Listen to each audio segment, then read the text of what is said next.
Hello there, I'm Gator. And I'm Katie. Welcome back to Engines Recaps. Well, today me and Gator are recapping Ghosts. And what better part to do this than the Machettes? Because we're pretty much had the day off for both of us. Which is totally fine. I'm the Sebastian engine in the Far Cry brands. Oh, does the milk runs anime? I'm mail train. Although we do have the door-to-door courier service. Exactly, Sugita. But enough about what's going on our island in this canon. Time to jump into Mr. Tanzik's canon. We're close. The episode me and Katie watched.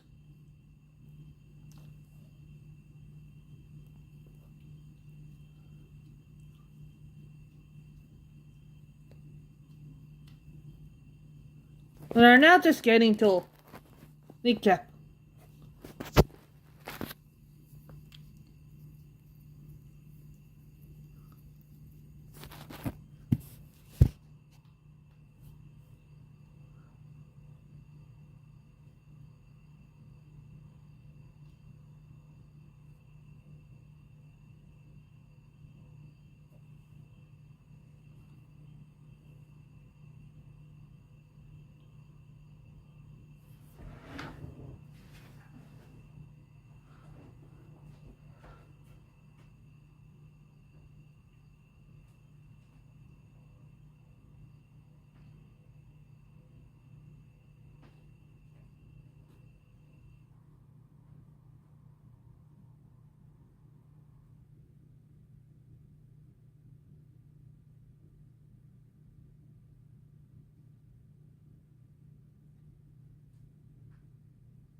So anyway, Sakita, let's get going. So Edward considers himself a very easygoing engine, where there are things he hates. One of them is winter. This is because this season brings many problems.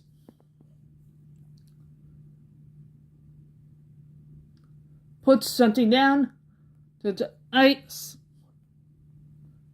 covered waters, what makes the railway lose the transport contracts. Many mine-based industries will sometimes close down too, and the snow itself. Whenever there's a heavy downpour, trains get blocked and main lines restricted, which often leads to cancelled trains, while making this is best to keep the as clear as snow. On the other edges help and take up their snowplows. There are two which excel at clear snow, Don Douglas. Because before they were part of the LMS, Don Douglas had worked for the Caledonian Railway in Scotland, where the snow drifts were up to 30 feet deep, so it was practically child's play for them to clear the snow of Zodor, even during the bad periods. They were coupled up back to back with a close between the tenders. Moving backwards and forwards between the line. In December of 1937, the pair was called to the scene of a very heavy drift. Alright, Katie, your turn. Okay. So when they arrived, they hear a whistle. And suddenly had been struck, and they for quite a while. I took the rest of the day for the 2 minutes to dig out Henry out of the drift, and Mickey commented them on their excellent work. Henry was seen to be in perfect working order, although Mickey helped him back to the Catford when night had fallen and it started snowing.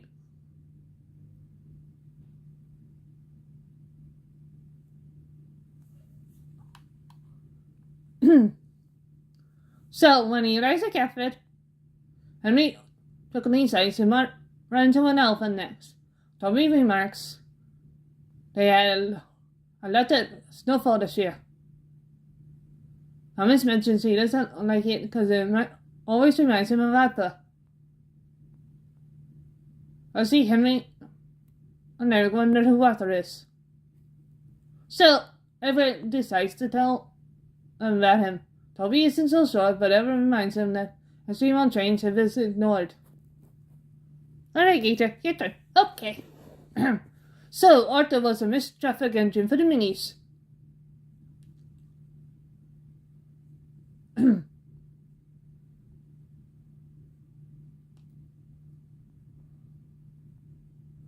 One the earliest to life in Sodor.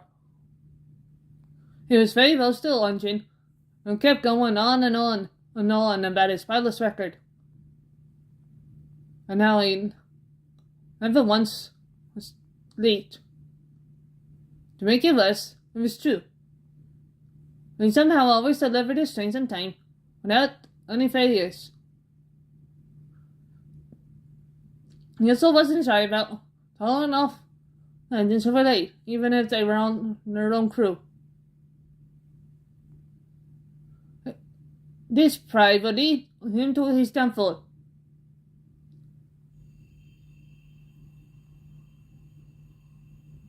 Late one snowy night in the winter of 1923, when I was taking an express train,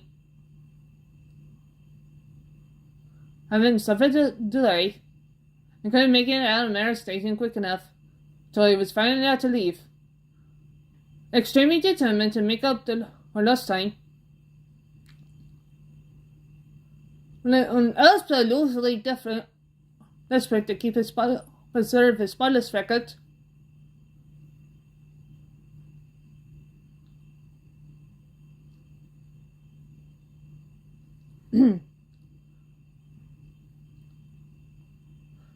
I sprinted down the line at a criminal reckless speed.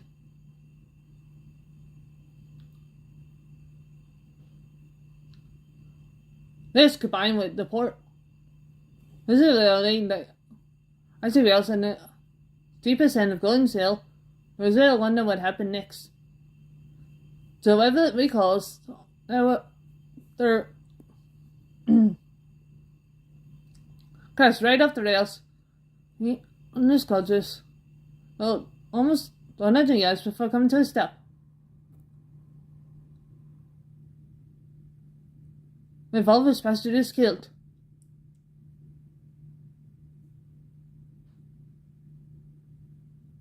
Toby then closed and FR was scrapped. Since the impact instantly killed him and turned his body into a metal heap of metal that very recognized an engine.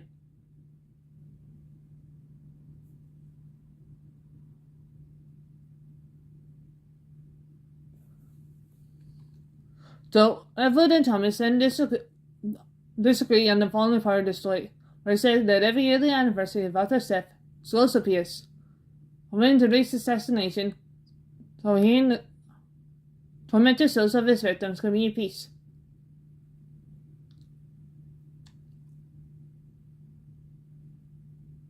Percy asks just out of curiosity when Arthur's ghost will appear. Thomas answers he will start appearing next week. Edward says he doesn't believe in ghosts. When we expect to go and he sees one for himself. Edward then goes to sleep, but having told that story, he didn't sleep well, and neither did anyone else. While winter was a time for various industries closed for the season, coal wasn't invented, because they was aimed to give industry a movie. Unfortunately, there was a nice coal mine, so that was very inefficient, because the mine didn't have his own center, because its owner, Pigman Love, calculated that she would to pay us on TV, not keeping the center. There was a support arrangement, as the millions of noises often argued who got to use the chutes first, and checks were left everywhere. And to the board first must move to buy an engine. So, the day she arrived, Thomas and Diesel were arguing over who should choose first. Shannon arrives and introduces herself as Kate. She tells off Diesel and forces him to move off. Thomas is impressed with how Kate was able to keep Diesel away.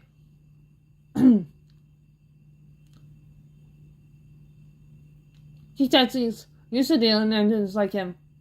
Thomas introduces himself to Kate as relieved to find on the board as finally purchased an engine. As Kate begins to move the trucks Diesel left behind, Thomas is puzzled to see Kate's name plate say Lady.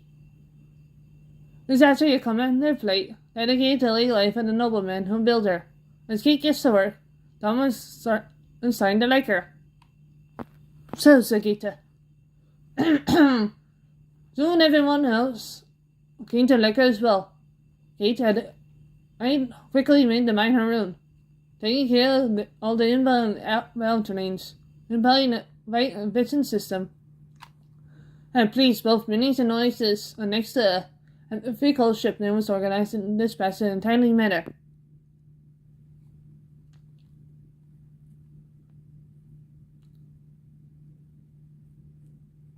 Percy was to make one delivery to Kildane. Turning down late in the afternoon, night came down to get to Wellsworth. Halfway up Gordon's Hill, there is an unfamiliar whistle, an unfamiliar looking engine. Shoots down the hill, past Percy towards Wellsworth. As Percy gets to the top, he hears the sound of the train crash at the bottom of the hill, and reverses back down where the train has seen to have crashed. Let's try to guess it to find nothing. Percy thinks it could be out this close.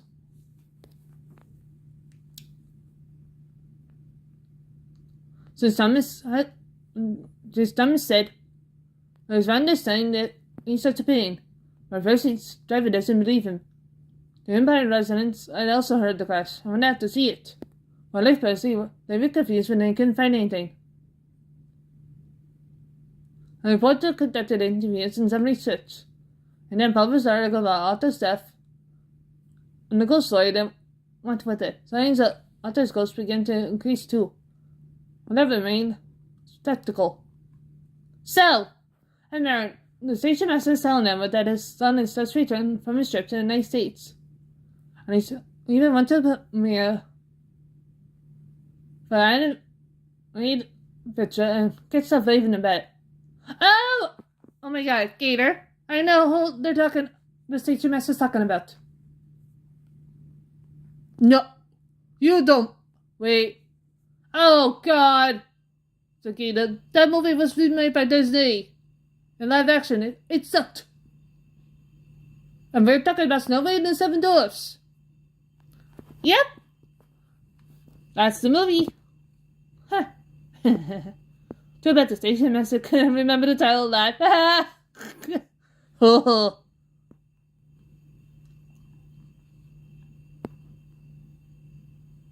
Nah, we'll skip that line. So Presley they hear that something unfamiliar with, so Percy had heard.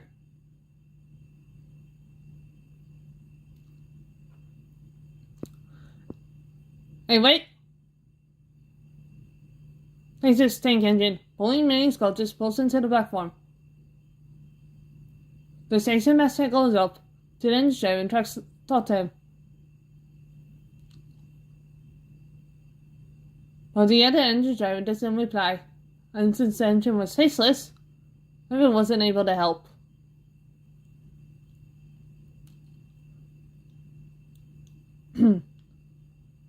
Suddenly, Edward, his crew, and station master hear a shriek from a woman who looked inside one of the coaches and turned right as new. The rest of the passengers jumped 10 feet back, none of them daring to get any closer.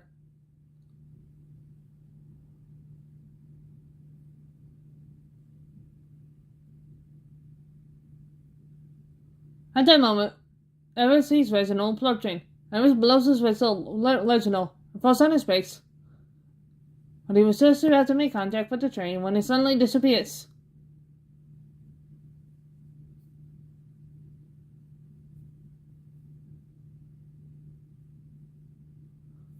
Reginald stops just beyond the platform. Edward goes over to check on Reginald. Reginald comes to the realization that Arthur's ghost taunting the line is true. As does Edward, who admits he owes Thomas an apology. So the incident made the papers, and the woman who screamed was committed to a insane asylum.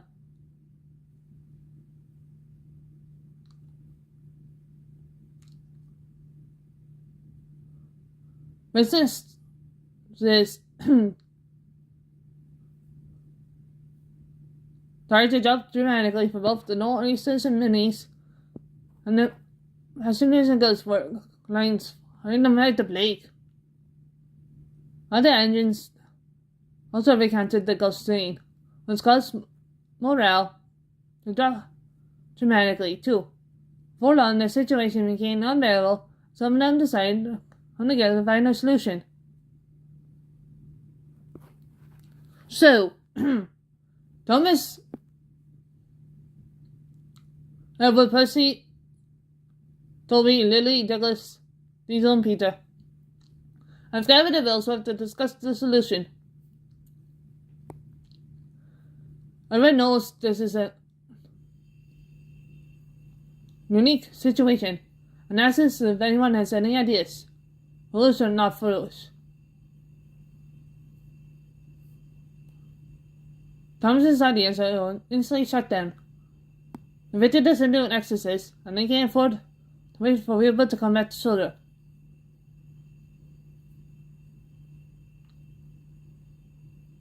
Percy suggests they could try talking to it and asking Arthur to leave.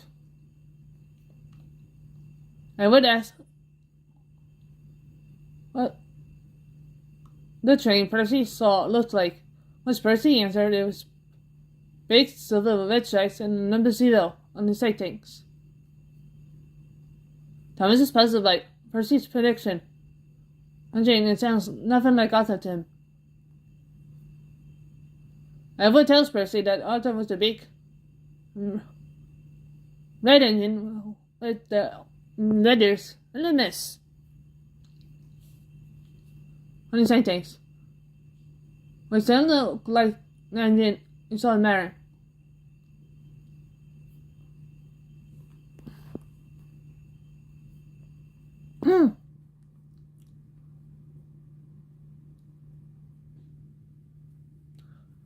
Everyone wonders if this means there are two ghosts on the island, but Evil tells them that there's only one ghost for the unknown origin. He tells them questions. What sense it makes for Arthur to look differently as a ghost. Toby reminds him that they are dealing with the supernatural, where hardly anything makes sense. That is actually true. The supernatural never makes sense.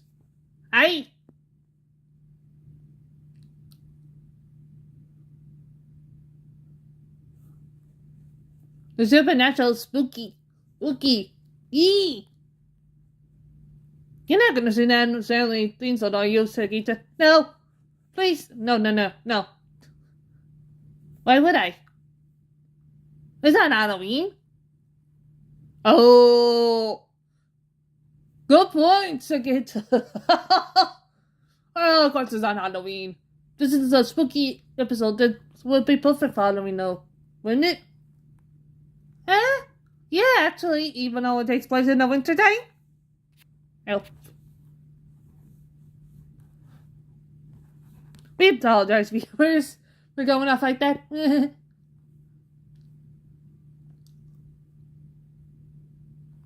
So, Douglas then points out that they still haven't thought of how to get rid of the ghost.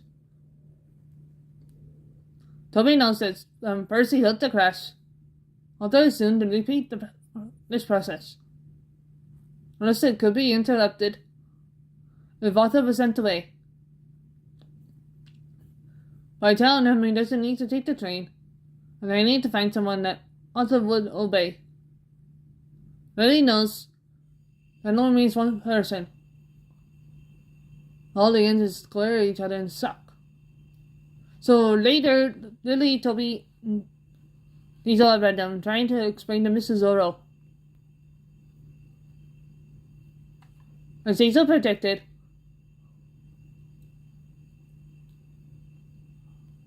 Mrs. Zorro's not wanting to try. Lily reminds Mrs. Zorro that Arthur always did his best to make his controller happy, which is why he's so unwilling to speak to Arthur, and he may be helping a grudge against him.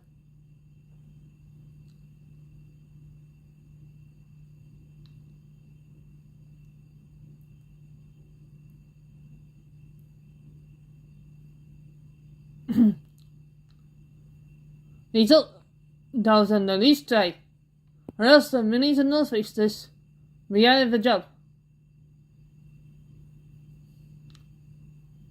Mrs. Zorro's finally convinced.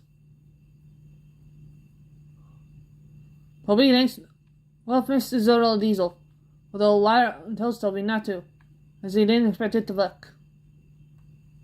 So later that night, I'll just finish this episode out. Yeah, good idea.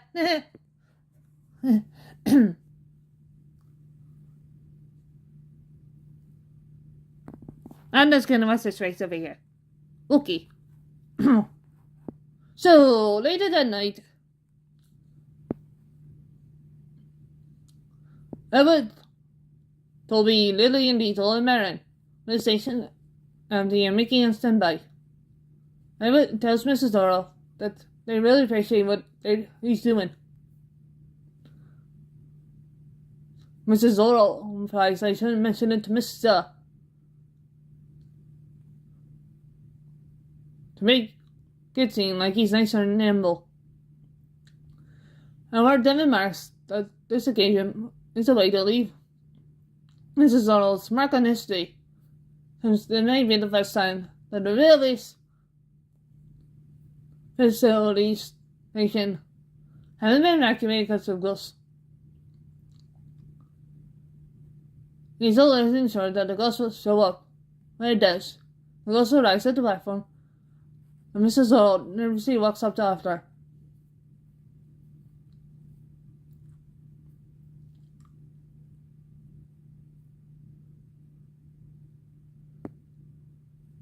Mrs. Oral tells his deceased engine that he's finally able to purchase it. This engine. And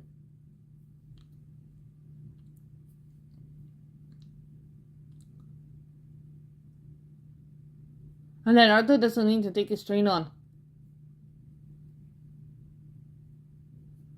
Mrs. Oral also tells him he has done well, can have rest, and can go. Just like that, Arthur goes away.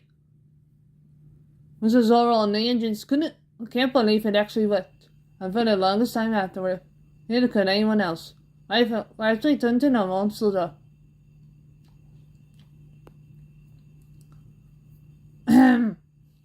As time went on, the story of Arthur's ghost was been told over and over again. Paying into history like folklore and into legend, but to remain to know he still stood there, as all he was always feel. So thank you so much for watching this engine recap of Ghosts. The next engine recap will be next week. So the next 2 sets. So we hope you all enjoyed. Hopefully me and Katie will get to do this again. Definitely. Oof. I don't want to rewatch this episode ever again. Okay, I'm not feeling that. Ugh. This is just spooky enough to give you nightmares. Goodbye, folks.